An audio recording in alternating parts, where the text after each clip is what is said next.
কড়াইশুঁটির পরোটা খেয়েছো, কিন্তু কড়াইশুঁটির খোসা কজন খেয়েছো? দেখো এইভাবে খোসাটাকে ছাড়িয়ে নিতে হবে। ছাড়িয়ে নিয়ে এটা আমি ভাপিয়ে নিয়ে এটা দিয়ে আমি পরোটা তৈরি করব। আমরা সবাই তো কড়াইশুঁটির পরোটাই খেয়ে থাকি, কচুরি খেয়ে থাকি, কিন্তু এভাবে পরোটা করে একবার খেয়ে দেখো, জাস্ট অসাধারণ টেস্ট।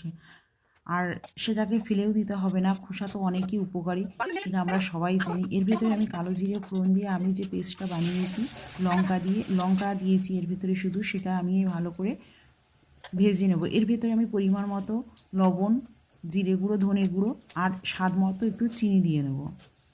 দিয়ে এটা ভালো করে আমি ভেজে নেব।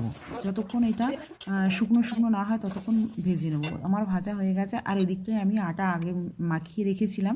অনেকে ময়দা দিয়ে, যার পছন্দ সে ময়দা দিয়ে খেতে পারে, আমার আটাটাই বেশি পছন্দ, তাই আমি আটা দিয়েই পরোটা করি। এবার আমি এটা যেমন পরোটা ভাজে পুর দিয়ে, সেইভাবেই এটা পরোটাটাকে ভেজে নিতে হবে।